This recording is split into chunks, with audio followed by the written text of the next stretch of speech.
Subscribe कीजिए UP ताजा news channel को और घंटी को दबा दीजिए ताकि सबसे पहले आप तक खबरें पहुंच जाएं।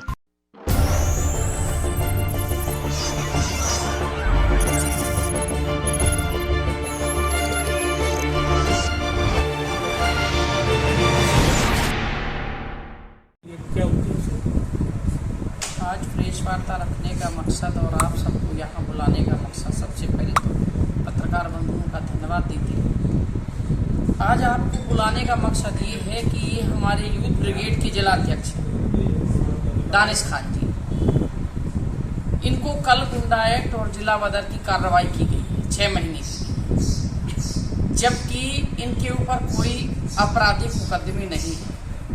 इनके ऊपर मात्र 2 मुकदमे।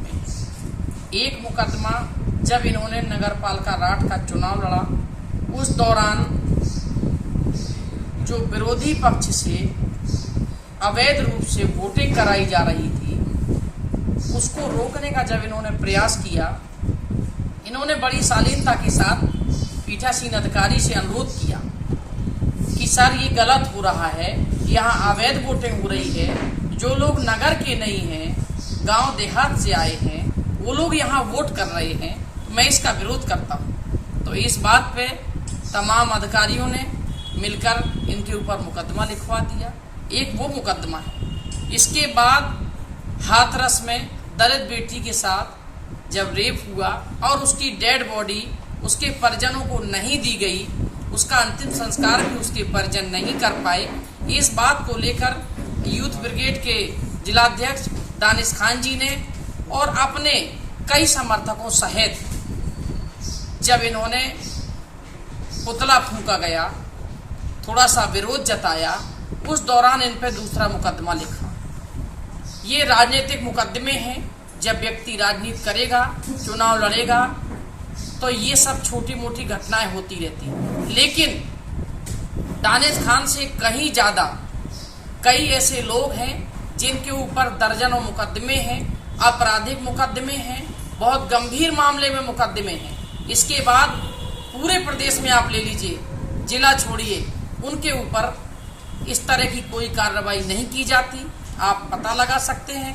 लेकिन मात्र 2 मुकदमे होने के बाद ये कोई इतनी बड़ी वजह नहीं थी, जो कि कल अचानक से सत्ता पक्ष के सारे अधिकारी, शासन और प्रशासन के लोग मिलकर दानिश खान जी को 6 महीने के लिए जिला बदर कर दिया गया। इसका हम विरोध करते हैं। क्या शासन प्रशासन के लोग, सत्ता परिवर्तन समय बदलता रहता है, यदि वो इस तरह की मानसिकता बनाकर अधिकारी भारतीय जनता पार्टी के कार्यकर्ता बनकर काम करेंगे, आने वाले समय में उनको इस बात का जवाब दिया जाएगा।